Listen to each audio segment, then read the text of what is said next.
Hi friends, it's Manish और Nifty की daily analysis में आप सबका स्वागत है। Friends, happy independence day first of all to everyone. और आज थोड़ा सा टाइम मिला है, मार्केट बंद है, तो अपने लोग मंथली चार्ट से स्टार्ट करते हैं। थोड़ा सा देखते हैं कि क्या लग रहा है मंथली चार्ट के ऊपर। तो देखिए, अभी फिलहाल इनसाइड बार कैंडल फॉर्म हो रही है। मैं लगातार यही बोल रहा हूँ, इसी के बीच में वो जिगजैग जिगजैग कर रहा है। ठीक है, तो जब तक अभी इस कैंडल के ऊपर ब्रेकआउट या ब्रेकडाउन नहीं मिलता तो नेक्स्ट मूव मंथली चार्ट के हिसाब से तो नहीं दिख रहा है। ठीक है, और वीकली चार्ट के ऊपर चलते हैं। तो फ्रेंड्स, वीकली चार्ट के ऊपर मैंने बोला ही था कि 19,740 इंपॉर्टेंट लेवल है, उसी के नीचे कंटिन्यूस ट्रेडिंग चल रही है। और यहाँ से हमने एक टू टॉप ब्रेकडाउन दिया, उसके ऊपर फिर क्लोज करने की कोशिश करी, लेकिन वो फेल हो गया। अब फाइनली हमने ये यहाँ से एक रिवर्सल कैंडल फॉर्म करी है। कुछ लोगों को ये हैमर दिख रही है, मेरे लिए it's a normal candle. Hammer जो बनती है ना फ्रेंड्स, वो बड़े फॉल के बाद एक बॉटम फॉर्मेशन होता है। ठीक है, और उसके ऊपर बाजार निकलता है, तब वो हैमर एक्टिव होती है। अदरवाइज वो this is a normal candle in during a trend. ठीक, तो इसकी कोई इंपॉर्टेंस नहीं है। It's a normal candle. Do not change your view of the market by looking at such kind of the candles in the Midway. आप अपना view मत change कीजिए। कैंडल्स टिक इस तरीके से फॉलो नहीं होता है कि भाई एक हैमर सा बन गया तो ऊपर ही जाएगा। आई एम नॉट सेइंग कि बाजार का ऊपर जाना पॉसिबल नहीं है, लेकिन अभी फिलहाल ट्रेंड नीचे है। जब तक बाजार इस ट्विज़र टॉप के पैटर्न को फेल करके ऊपर नहीं निकल जाता। ठीक है, तो हम लोग वीकली चार्ट से क्या लेके चल रहे हैं। फिलहाल अभी सेल ऑन राइज चल रहा है, और जो मिनिमम टारगेट आना चाहिए था वो 19,120 तक का आना चाहिए था, वो भी आया नहीं है। देखते हैं वो पॉसिबल होगा या फिर बाजार यहाँ से डायरेक्टली ऊपर निकल के एक सरप्राइज देंगे बियर्स को। Let's see.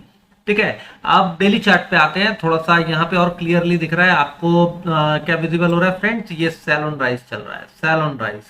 ठीक है, तो this way it can go. ये कहाँ तक आता है? 19,460, 70, 550 हो सकता है, यहाँ तक जाके फिर वो इस तरीके से आए। लेकिन अब ये यहाँ जाना भी पॉसिबल है या नहीं है, या डायरेक्ट बाजार नीचे जाएगा, उसको थोड़ा सा और छोटे टाइम फ्रेम समझेंगे। क्योंकि हमें एनालिसिस कहाँ समझ में आती है, मूवमेंट जो छोटी हम पकड़ते हैं, कहाँ से पकड़ते हैं। आप सिंपल लॉजिक समझिए फ्रेंड्स। अगर आपको 30, 40, 50 पॉइंट में क्या होने वाला है वो समझना है, तो आपको छोटे टाइम फ्रेम के पैटर्न को पकड़ना पड़ेगा। लॉन्ग टर्म में आपको पॉसिबिलिटी क्या दिखेगी? यहां भी जा सकता है, यहां से हल्का बाउंस आके कहीं भी जा सकता है। तो डेली चार्ट पे आपको ये समझ में नहीं आएगा कि कल क्या होने वाला है। कल के दिन डेली चार्ट पे ब्रॉडर आपको समझ में आ रहा है कि हाँ भाई सेल ऑन राइज चल रहा है डेली चार्ट के ऊपर। ठीक है, अब हम एनालिसिस की तरफ और आगे बढ़ते हैं, और टाइम फ्रेम पे जाते हैं। आप ये देखिए फ्रेंड्स, ये एक ब्रेकडाउन कैंडल है। ठीक, जो कि हमारे को कल के ट्रेडिंग सेशन में मिली। गैप डाउन हुआ था, गैप बना था।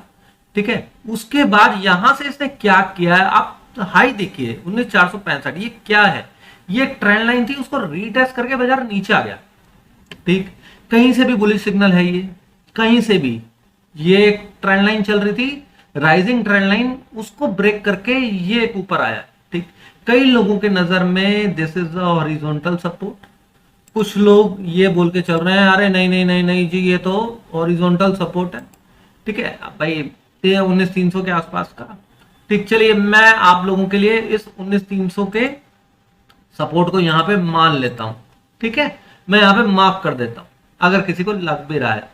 ठीक, कि भाई किसी को लग रहा होगा कि अब ये चल रहा था जिगजैग करके, ये एक डबल बॉटम हो गया, अब मार्केट यहां से ऐसे डब्लू बना के ऊपर निकल जाएगी।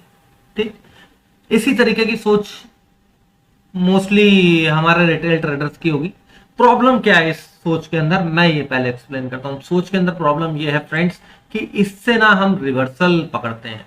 ठीक है, हम कभी भी ट्रेंड को नहीं फॉलो कर पाते। ट्रेंड हमें क्या बताता है? या तो यहां से नीचे जाएगा, या तो यहां से नीचे जाएगा, या तो यहां से नीचे जाएगा, कहीं से भी नीचे जाएगा। बट दैट डजंट मीन कि हमारे को शॉर्ट करना है। हमें शॉर्ट कहां करना है फ्रेंड्स, ये समझने वाली बात है। ठीक है, हमने क्या डिस्कस किया था वीकली एनालिसिस के लिए कि भाई इमीडिएट सपोर्ट 390 से 420। ठीक है, हमारा पहला टारगेट 300 था। बाजार सीधा नीचे खुले और बाजार ने 300 को भी इंट्राडे में ब्रेक कर दिया। मैं टेलीग्राम चैनल पे आया मंडे से एक्टिव हूं, और टेलीग्राम पे जो व्यूअर्स हैं उनको पता होगा मैंने क्या लिखा टेलीग्राम पे कि फ्रेंड्स यहाँ पे do not short, do not trade 260 पे। 300 के नीचे हम ट्रेड नहीं करेंगे अभी। क्यों? क्योंकि फ्रेंड्स अगर इसे गैप डाउन देके फॉल देना है, यहां पे कंसोलिडेट करके ब्रेक डाउन देता ना, तो मुझे कॉन्फिडेंस बनता। ठीक है, ये एक डायरेक्ट रेड कैंडल बना दी और उस कैंडल ने 320 के ऊपर जाके क्लोजिंग दे दी। ठीक है, और फिर ये ऊपर बाउंस दे गया, इसीलिए हमने कोई ट्रेड नहीं लिया था इंट्राडे के लिए। ठीक है, अब स्विंग के लिए क्या बनता है? स्विंग के लिए बनता है फ्रेंड्स, चाहे आपने यहां पे शॉर्ट किया हो, चाहे आपने यहां शॉर्ट किया हो, चाहे आपने यहां पर भी शॉर्ट किया हो, अब आपका स्टॉप लॉस छोटा है, आपको पता है कि भाई मेरा जो रेजिस्टेंस है 19,530 से 360 है, लेकिन अब बाजार ने 440 का एक स्विंग लो बना दिया है भाई, 465 का स्विंग लो बना दिया है। 440 एक सपोर्ट था जो कि ब्रेक हो चुका है। बाजार ओवर 1 घंटे की क्लोजिंग उसने देने की कोशिश करी लेकिन फेल हो गया, फिर एक पुल बैक बनाया। अब अगर सोमवार के दिन इसके ऊपर निकलता है तो इंट्राडे वाले डेफिनेटली लॉन्ग करने की कोशिश करेंगे। तो एज अ स्विंग ट्रेडर मैं चुपचाप बैठूंगा, अपना सौदा काट के ऊपर बैठूंगा, भाई तुम्हें जहां ऊपर ले जाना ले जाओ, मैं देखता हूं, I will wait and watch. ठीक है, क्यों? क्योंकि मेरे लिए 530 560 फिर से एक रेजिस्टेंस है, मैं तो उसी के ऊपर ट्रेड करने वाला हूं, उससे पहले तो मैं ट्रेड करने वाला नहीं हूं। ठीक, अब देखिए 15 मिनट चार्ट के ऊपर चलते हैं।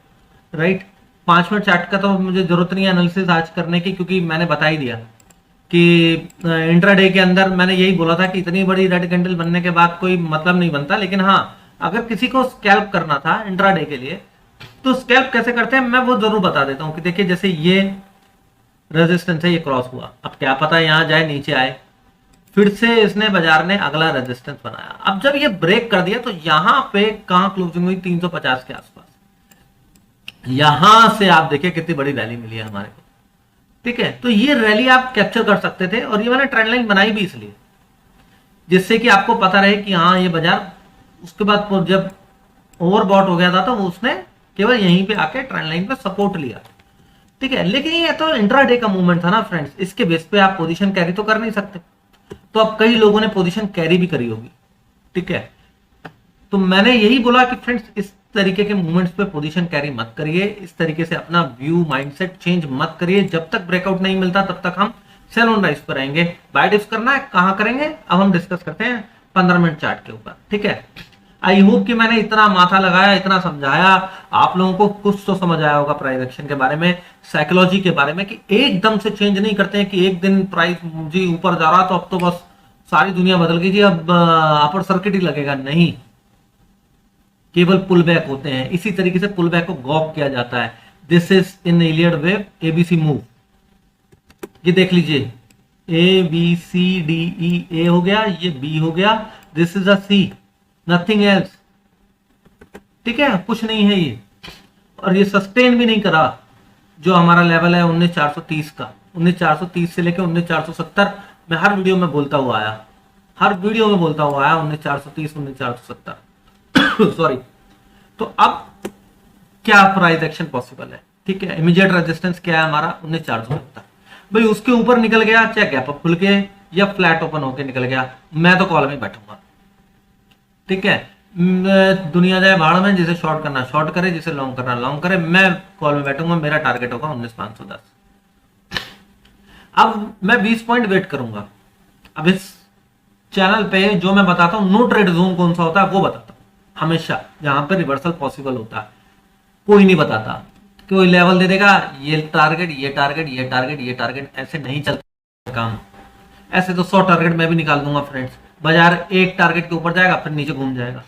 तो हमें देखना पड़ता है कहां पे प्रेशर जोन है, कहां पे एक्चुअल में डिस्ट्रीब्यूशन हुआ है, किधर हमारे को ध्यान रखना है। ये पूरा जोन आप खुद ही देख लो, ये मैंने जो मार्क कर रखा है। ठीक है, ये ग्रीन में। अब यहां देखो कितनी ट्रेडिंग हुई है इससे, कितना ज्यादा इंपॉर्टेंट लेवल है ये। ठीक है, इसीलिए मैंने 510 से 530 तक वेट करने को बोला कि 530 के ऊपर निकलेगा तब मैं 560 और 630 के लिए जाऊंगा, अदरवाइज नहीं जाऊंगा। ठीक है, अब मैं शॉर्ट कैसे करूं? शॉर्ट मेरे को पहले तो करना है जी, 430 के नीचे अगर है तो मैं तो शॉर्ट ही करने वाला हूं। ये ऊपर गई, कैंडल रिजेक्ट हो गई, और ये कैंडल मेरे लिए जो लास्ट में बनी जेन्युइन कैंडल है। इसके नीचे जब तक 430 के नीचे रहेगा मैं तो शॉर्ट ही करूंगा। मेरा पहला टारगेट 350 आएगा, फिर 350 के बाद 300 पे मैं फिर बेहोश, मैं फिर वेट कर लूंगा, कोई बात नहीं। तो मुझे 80 पॉइंट दे दे, मेरे को कोई टेंशन नहीं। 300 तक फिर मैं इंतजार करूंगा। क्यों? क्योंकि बुल्स क्या करेंगे यहाँ पे 350 के बाद, यार ये रिवर्सल तो नहीं आ रहा, यहाँ यहाँ कॉल बाय करो, वो उंगलीबाजी करेंगे। अगर उनकी उंगली काम कर गई तो मैं तो गया, मैं तो गया, मैं क्यों लॉस उठाऊंगा फ्रेंड्स। अगर ये पैटर्न वाकई में डबल बॉटम है तो ये तो यहां से भी निकल जाएगा, ये तो यहां से भी निकल जाएगा, तो मैं क्या करूं। मेरे लिए सिंपल सा एक ऑप्शन है कि मैं 350 पे इंतजार करूंगा कि भैया 300 तोड़ दे, अब के तोड़ दे 300, तब मैं ट्रेड लूंगा सीधा सीधा गैप जोन के लिए 19,200। मेरा पैसा आया, मेरा प्रॉफिट आया जेब में, एंजॉय करो, चिल मारो, ठीक है। आई होप कि समझ में आया होगा कि किस तरीके से इंट्राडे में ट्रेड किया जाता है, प्रेशर पॉइंट कहां होते हैं, नो ट्रेड जोन कौन से होते हैं, कौन से लेवल्स का हमारे को ध्यान रखना है। ये बहुत जरूरी चीजें हैं फ्रेंड्स, ये कोई नहीं बताता।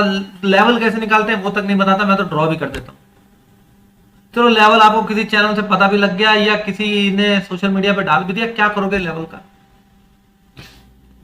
एक लेवल के ऊपर ब्रेकआउट हुआ फिर नीचे आ गया, वो लोग ताली बजाते हैं, देखिए रेजिस्टेंस फेस किया और नीचे अब ये ट्रेड एक्टिव हो गया, वो आगे की बात लिखते हैं।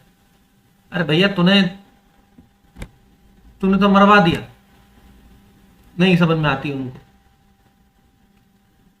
तो आई होप कि एनालिसिस समझ में आई होगी, बात मेरी समझ में आई होगी, क्लियरली समझ में आई होगी कि ट्रेंड क्या है, ओवरली पे क्या ट्रेंड दिखा रहा है, मंथली पे साइडवेज है, वीकली पे ब्रेकडाउन है, डेली पे अभी एक नीचे रिवर्सल कैंडल बनी है, ओवरली चार्ट के ऊपर एक ओनली पुल बैक आया है, ब्रेकआउट रीटेस्ट हुआ है, 15 मिनट चार्ट के ऊपर ब्रेकआउट रीटेस्ट होने के बाद कैंडल रिजेक्ट होकर नीचे ट्रेड कर रहा है मार्केट। सारा सिनेरियो मैंने आपको टिप्स पे बताया। तो अब एनालिसिस अगर अच्छी लगी हो ना फ्रेंड्स, तो चैनल को सब्सक्राइब करके बेल नोटिफिकेशन जरूर ऑन कीजिएगा, जिससे आने वाली वीडियोस की नोटिफिकेशन आपको मिले और ऐसी अच्छी वीडियोस मिलती रहे, आपको इन्फॉर्मेटिव वीडियो मिलती रहे, क्योंकि ये रियल ट्रेडिंग है friends. I am a trader, I am not only a social media influencer कि मैं बस लोगों को इन्फ्लुएंस करता हूं और बुला जी लीजिए ये ट्रेनिंग लीजिए मेरे से। I am not doing this, I am a trader. तो ट्रेडिंग करने वाले से समझिए उसको क्या दर्द होता है। ये कैंडल वाज पेनफुल, लेकिन मुझे पता था कि 470 एक रेजिस्टेंस है, यहां से आया तो कॉन्फिडेंस बढ़ा कि हाँ भाई शॉर्ट साइड चल रहा है। अब ये हैं गेम में बियर्स, ये हर कोई नहीं बता सकता फ्रेंड्स। तो thank you very much for watching the analysis.